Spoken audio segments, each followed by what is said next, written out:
Hello, everyone. I am happy and glad to host you at our panel discussion, which is happening in the frames of Zabel International Women Writers Forum and also in the frames of Eurasia Foundation's project called Cultural Dialogue and the Importance of Writing. So we're having in our panel two of our program participants. One of the components of our project was called Writing Armenia International Writing Camp. And Yelena Babayan from Armenia, Berna Birtan from Turkey are some of the participants of this writing camp. And Aslı Berger, he has been the tutor at the Writing Armenia Creative Writing Camp. I'm glad to see you again. Thank you. Hi, thank you. My first question is to Aslı. And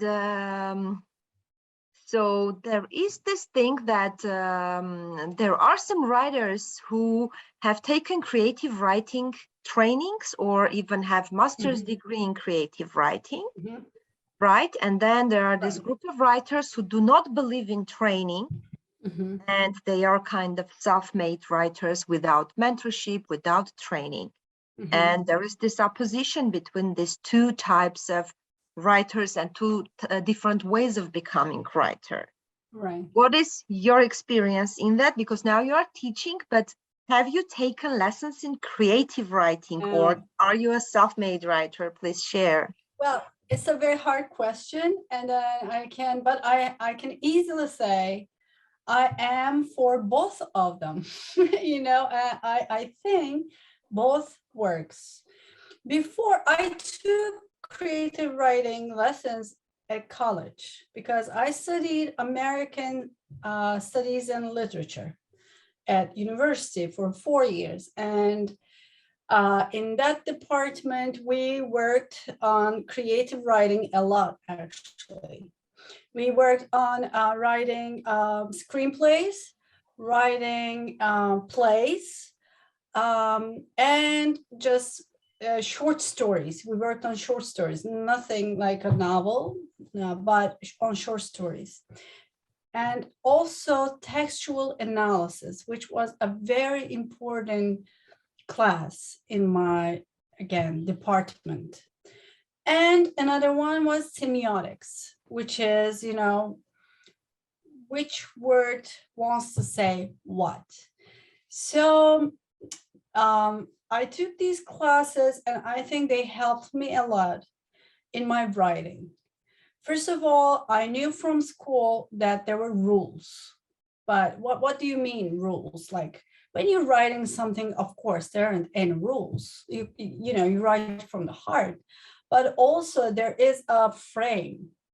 There has to be a frame so that you can stay in and then collect everything you think and then, just put it into writing.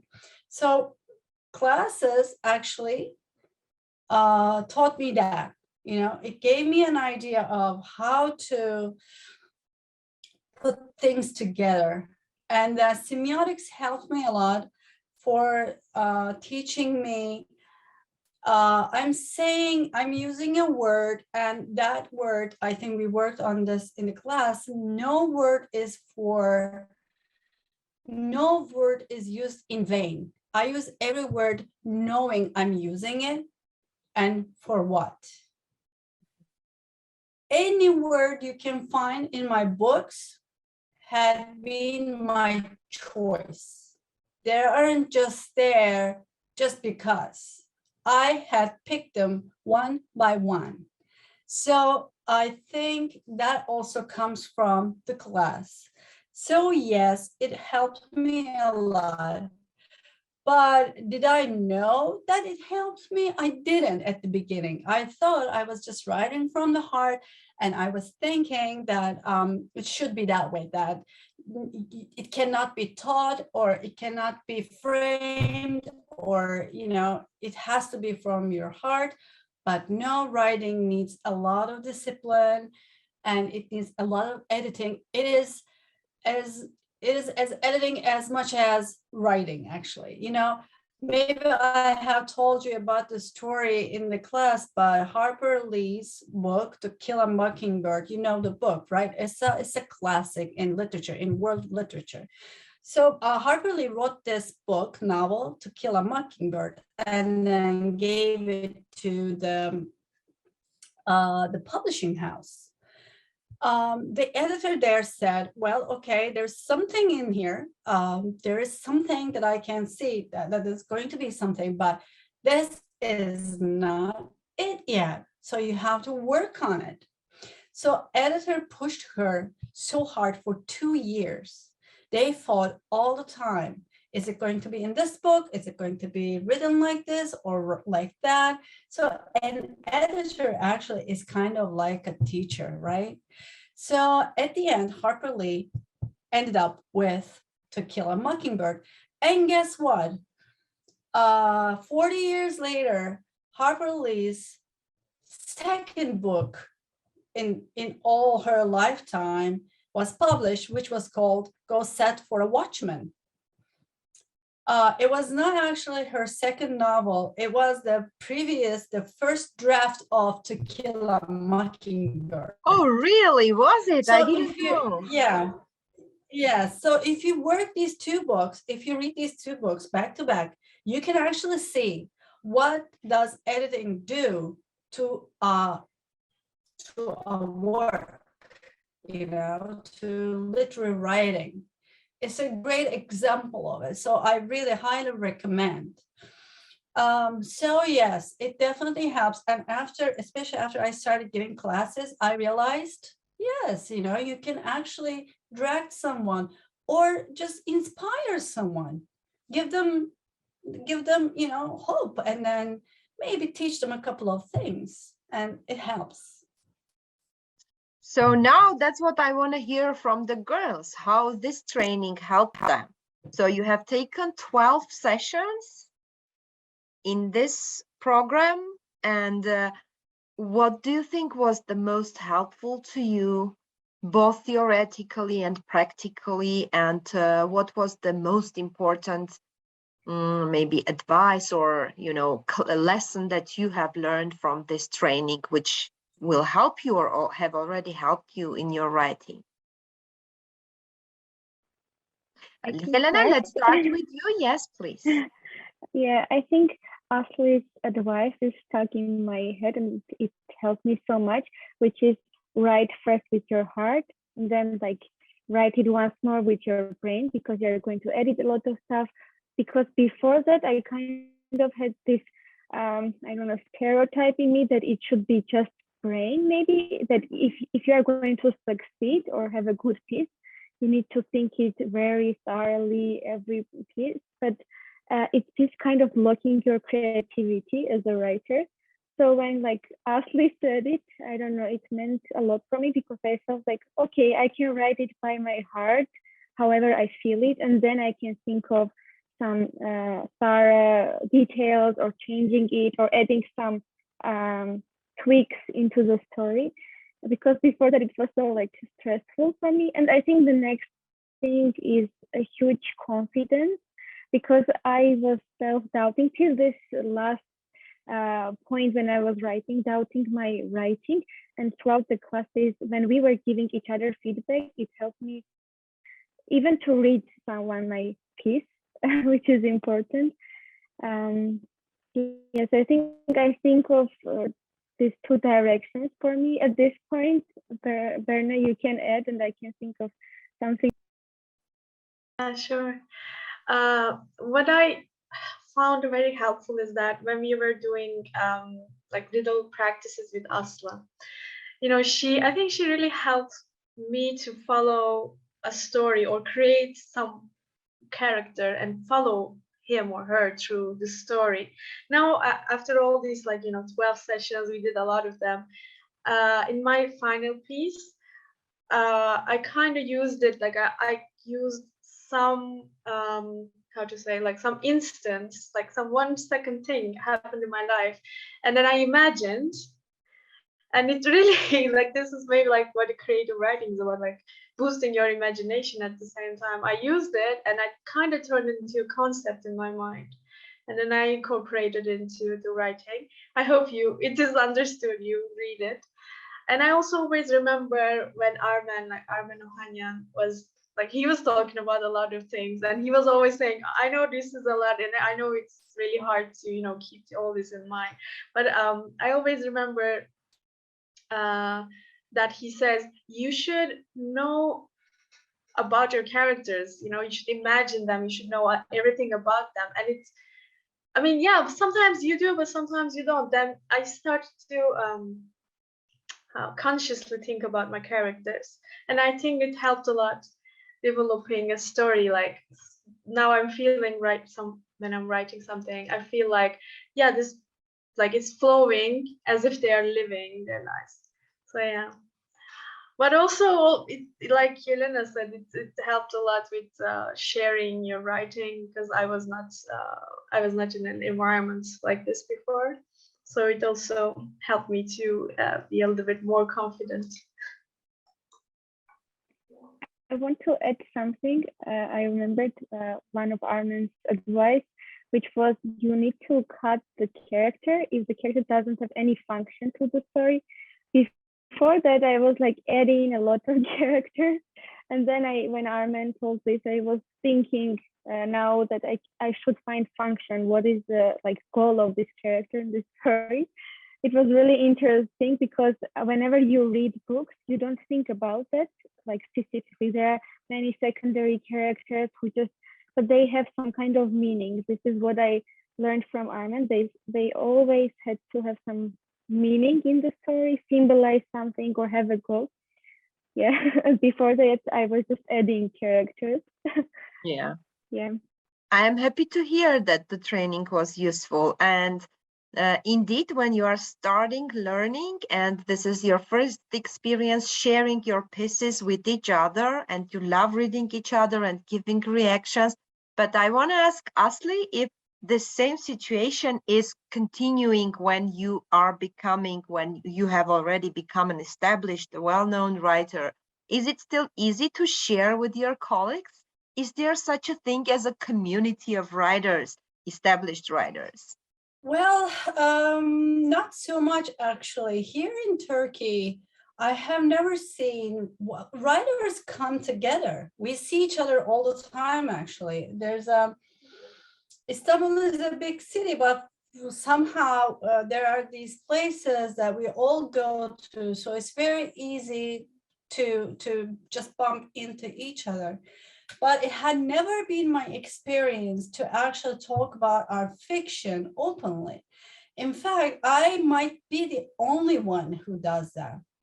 And when I do that, all the other writers, my writer friends who are very well-known writers, they will be like, okay, don't tell us, don't.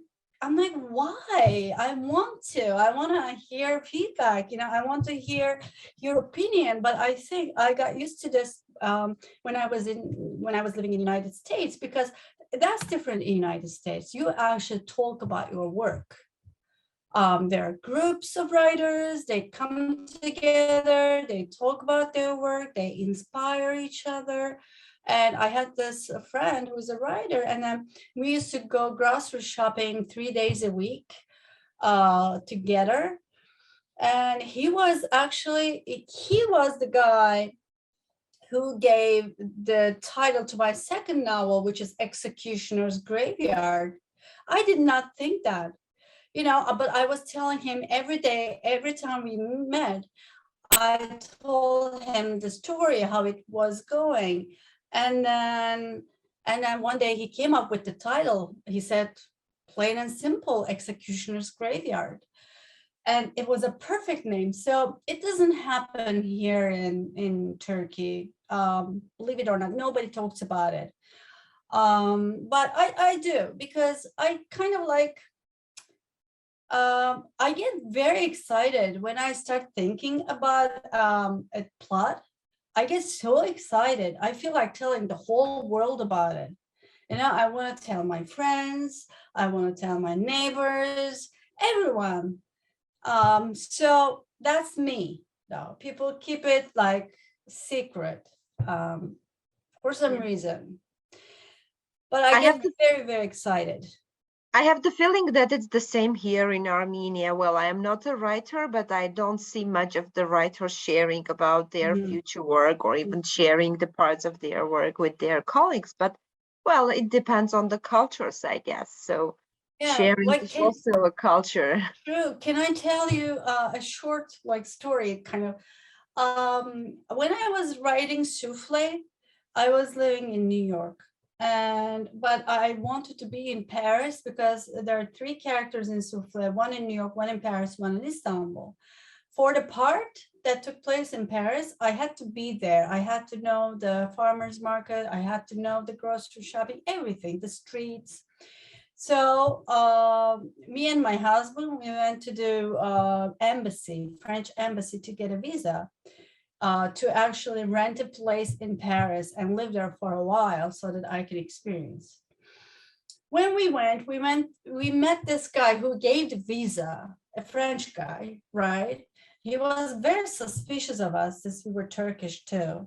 So he was like, what are you gonna do there? And I'm like, I'm gonna write a book. And one of the characters live in Paris. Back then, that character did not have a name yet. I know that it was a him, but it didn't have a name. So this guy who gave us the visa, not only he became one of our very good friends, we've been seeing each other for the last 11 years, more than 11 years now. He actually became the character Mark in my book, but he gave the name. The character in the book is totally different than Mark. He learns how to cook for the first time in his life. So as we were seeing each other, as I was telling Mark, the real Mark, about the story, he got very, he got very excited, very interested. He asked me more. So then what happens? Then what happens? And one day, he also had never been into the kitchen. One day, him and his wife invited us over for dinner. And his wife, Veronica, said, and Ashley, Mark is cooking today, just like the character in your book. So Mark became the character actually in my book. So that's why I like sharing, because this in itself is a story. Yeah, it's very nice to share, of course. So, Asli, I want to know, how do you choose the topics for your books? Well, how does it come to you, and what happens next when you have this topic in your mind? Mostly, I actually drive the topic from a character. Most of the times, I think that's all of the times, I think. All my 7 novels were, derived from a character. The first book, the second book, like Executioner's Graveyard, I was actually thinking about, since I was a kid, I always went to the cemeteries with my grandmother. That was our thing. Like, she always took me to the cemeteries to visit the deceased ones and pray or whatsoever. And as I was walking around there trying to find the cemetery of our relative, I would look at the other ones' graves, and then I would be very curious, like, who are these people? Like, what happened to this one, to that one? And then I was also very curious about the guard who lived in the cemetery. So, like 30 years later, I have this character in my mind that I think I want to write about him. Like, I want to write about this guy who guards the cemetery. What kind of a life does he have? So when you start thinking about a character, we actually did, like, we worked on it, right? In the classes. When you start thinking about a character, you start asking questions. What does he do? Like, where does he live? What are his or her hobbies or interests? And then you always need a plot. You always need a plot. I'm sorry, what about so the I usually find message? it accordingly. I'm sorry, Asli, I want to add to my question. Okay, the plot, the story that you are going to write about, Do you think about the message of the book, Never. or does it come later? What message does it? I never give a message. I hate messages. I don't like messages in books. Mhm. I get very upset when I find them openly in a book. A good book, in my opinion, should give the message. If there is a message, there's usually a message, of course, because it's your subconscious talking. And then there is a trauma there. There is a conflict there, as we talked about before. So and any conflict I had in this life, other people had them too. So when I talk about it from a deeper place, of course, other people are going to get a message. But I shouldn't be giving it to them. It should be there all by itself with any sincerity. People will get it. But I really like when I see a novel with too many special messages, I don't like reading it. I don't feel like it's fiction. I feel like it's Propaganda. Yeah. Propaganda. On purpose. I don't Yeah, like it. that's true. And I have the same question to the girls now at the beginning stage of your career, of your, decision to become a writer. Where and how do you get these ideas of what to write about? And maybe you do have a message in your mind, because as far as I read, the parts that I read from your works, they are firstly quite personal, and then secondly, they are about yourselves and your cities, your country, the countries, the traditions that you hold. So do you think about this? Like, where do you take your topics, and do you think about message, what I want to say, why am I writing, and what I want readers to understand when they read my book? Yelena, let's start with you. Okay, I will start. My story as like a writer, if I can consider myself, started in my young age, and it was mostly some like emotional poems. And at that time, I remember when something felt like unfair for me, I started to write about that. So it started with it. And then when I grew up, I learned, I think it came from my profession as well, as I'm a sociologist, and I started to do research. And I did mostly qualitative research, which means I went there, talked with people, longer interviews, knowing their problems. And that's when I actually started this piece, which I finalized through this project. And I felt like I had to address it somehow in writing. And maybe I think I find my topics from things that I feel passionate about. One thing is, for instance, gender equality, and I always see the lack of it in my region specifically. And I always also considered myself a little bit advantaged, because my parents and family was more progressive, and I had many chances, even like to get education in Yerevan or do other activities. And I always wanted to tell this like unfair story. But also I found some challenges, because the story is told in many cultures and different countries. So I'm trying to find this, maybe not a message, but a unique perspective of a city that I want to describe in. I agree with Ashley as well, because I don't like when there is a direct messaging, but it's really hard to keep yourself, I think, when you are writing, to not like tell a reader what they should believe in.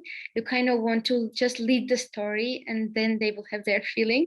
I hope I can like improve this part in future.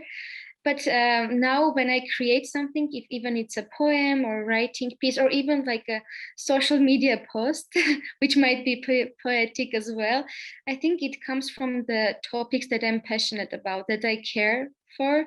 I want to explore that more. And maybe when I get more like, when I have better expertise in writing, I can be like Asli, maybe create stories from characters, which is really interesting. Yeah. Oh, we can't hear you, Arctur. Yes, thank you, Yelena. I want to add here that Yelena has also chosen a very specific way in her writing. She's using her regional dialect to write, which has very rarely been used in literature in writing, but there have been a lot of conversation about preserving this regional dialects through writing in them. And I love this decision, Yelena's decision That to write. could be actually groundbreaking, because I really love, do you remember there was this girl from maybe Russia who used her local dialect back when we were all In 2018. I Yes. don't remember who was that. Maybe. I can't remember. Very beautiful young lady. She used her own dialect. It was beautiful. It was really like, even if I didn't understand it, but the way she, like read it, it gave me actual tears. So I think that's very important. She was a good seller, I think, in Russia. She was a writer, I think. I don't remember which one was that. Was it I'll try to remember her name. It really inspired me. Me. I want to see how she did it. Right. Yeah, I will try to remember. I will look at the emails and then see. Yeah. I remember her face perfectly, her everything about her. Can't remember the name, but I will look it up. Okay, sure. And I agree, it will totally be groundbreaking for Armenia, what Yelena is trying to do. Okay, Berna, now can we, would you please share? Yeah.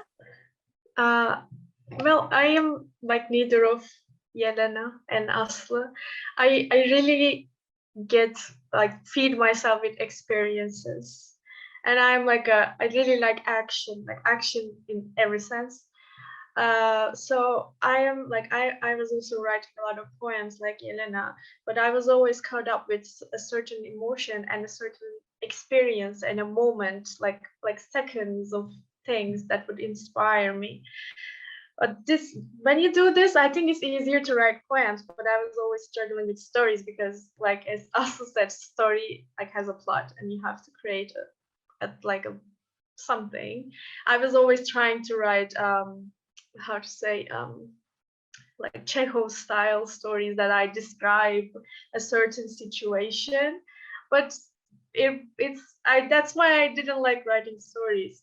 Now I'm really learning how to create maybe like a plot so that I can convey that experience better, because now it's feeling like I still use that certain experience, a certain feeling, but I kind of build up there. I learned to build up there, and it's a great experience for me too as a writer. Yeah. That's very interesting. Thank you very much. And can I add something? of course.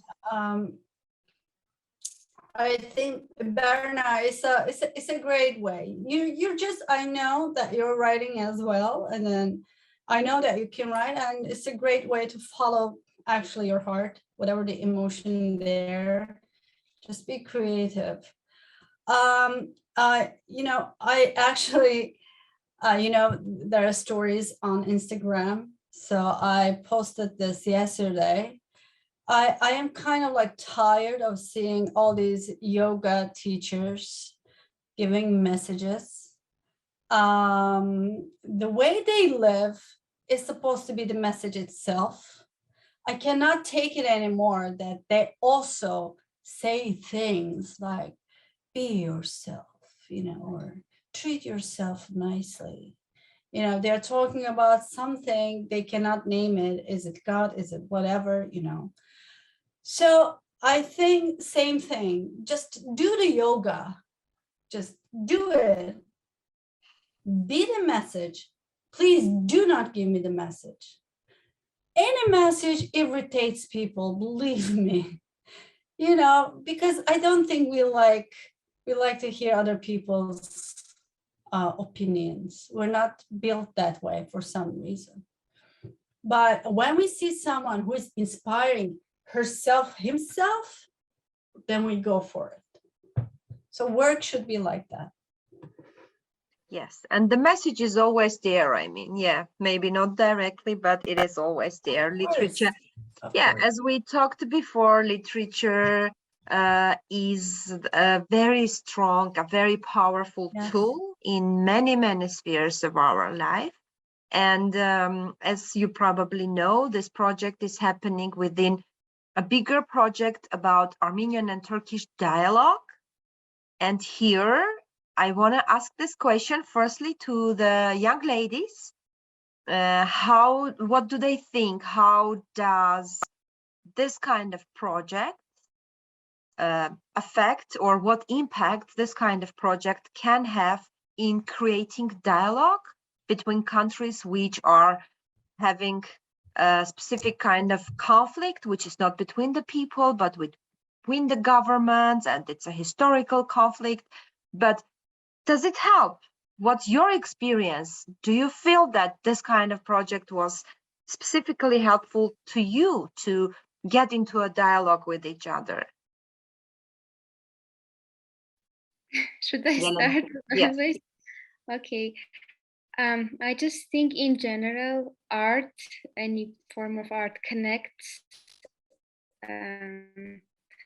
people from any corner of this world together, and this connection is around peace and peace building. And I think this project was another amazing experience to kind of know each other, because we live next to each other, but we can't really meet each other in any space, like virtually or physically. And it's actually been really emotional and so bright and positive feeling when we met in this space and we started to create art together. And I don't know, I think we are lifelong friends now. We follow each other on social media, we text, we laugh together. And Berna even did an amazing thing, and she organized bi-weekly meetings for us, so we can just like gather together and read our pieces, which is, I think, amazing. So like I experienced this like I don't know, peace through art, some kind of project.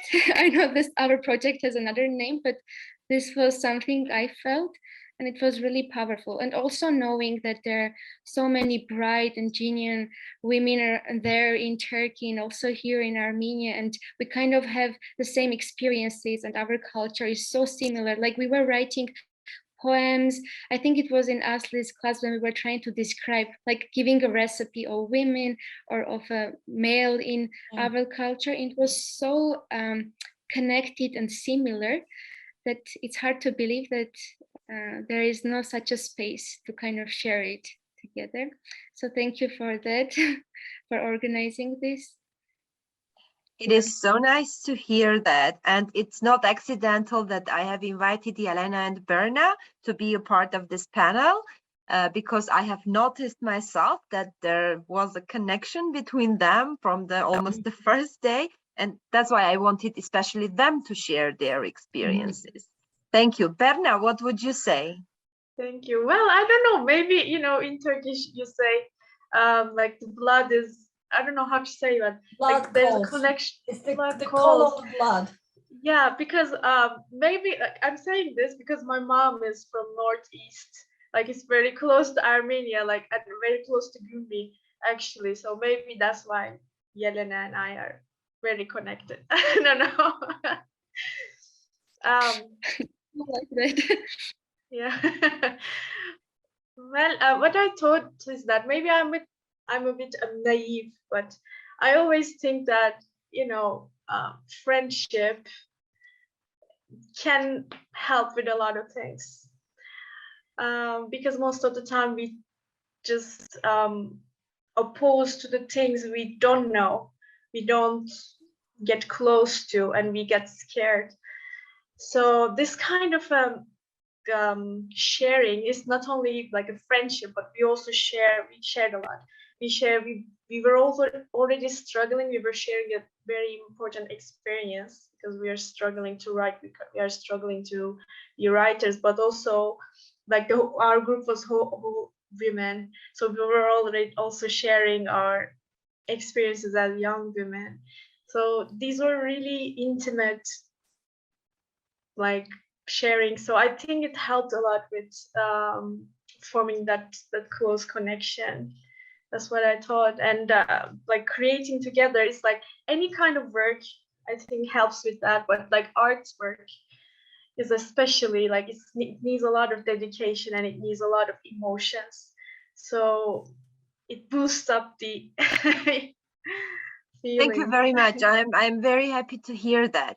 And we're gonna close this panel discussion with Asli, who has more experience, including of the work with us, with our Literature Foundation. As you mentioned, in 2018, we had this camp with 5 countries involved, and all these 5 countries were sharing a conflict, not all with each other, but there were like countries, Russia and Ukraine, for example, and Georgia and Armenia, Turkey. And I am so sorry to talk. I'm really like sad to talk about this today, especially in the current situation that we have in our region. But that's what I saw there. Asli, what were your feelings during those other, camps with this so-called conflicting countries and conflicting, political kind of. There was this American reverend who said, like, I think like 2 centuries ago, that you educate a man, you educate a man. You educate a woman, you educate a generation. So it is no chance that usually women attend these kinds of classes, because we are more open to conversation, to tell you the truth. I mean, yes, when we did this in United States, we had a lot of like guys who came to classes as well. But it's very important that because we're going to be mothers, right? It's very important. I know that I shouldn't be talking only about women, but Berna and Yelena are not only Berna and Yelena from now on. Berna and Yelena mean couple of generations. That's true. Okay, 4 minutes. That's fully true. Okay, hold on. So a woman means, even if I'm not, putting pressure on you, go have children, but no, you're going to be, even if you're not mothers, you're still going to be talking to other people more openly because you're more open. And Berna is not Berna anymore. Berna means a whole lot of people now, that she's going to talk about this conversation that we had. Or Yelena is going to talk about this experience to maybe her kids, to her grandkids, maybe them, to other people. So it's not only one person, it affects a lot of people.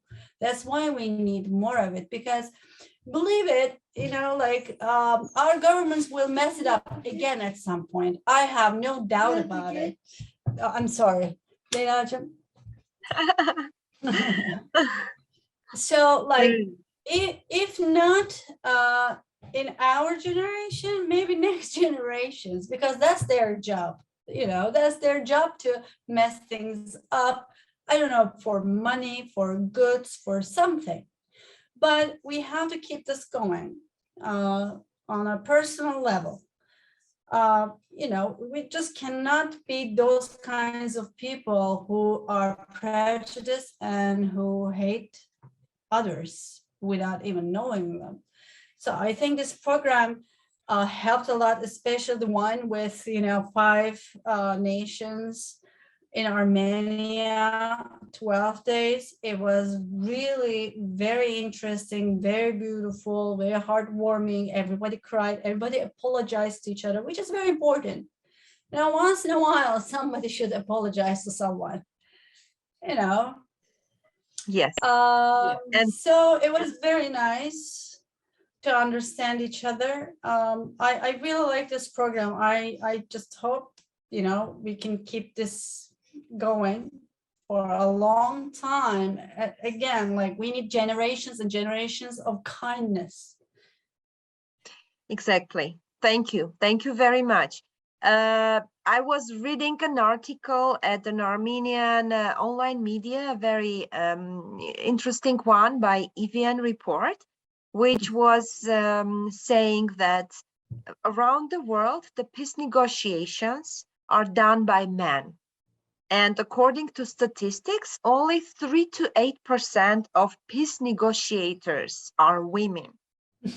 And the world would definitely be a very different place, and peace negotiations would go to a very different direction if more women would be involved in Right. peace negotiations. Right. I believe yet that you will agree with me, because men, of course, are more, you know, they want to feel strong and they want to show themselves, their strength to others. That's how they position themselves in the society, especially in societies like ours, more traditional and more closed societies. And women are always more peaceful and wiser, and they teach children, they grow up generations, so they are more Right. peaceful and they value the peace much more. This is true. Yes. So thank you, ladies. Thank you, Asla, so much for your Thank great you. input in our project. And I Thank you. do hope that we will meet you, Asla, again in the frames of our Writing Armenia Creative Writing Camp.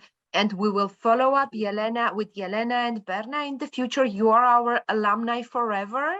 And now you will be featured in Zabel International Women Writers Forum already, like women writers. So congratulations for that as well. We will be looking forward to reading your books in the coming future. Both Thank very talented as well. Yes. Very talented. Thank you so much, and have a nice day. Thank you. Thank you, guys. See Thank you you. so much. Bye. Bye. Thank you.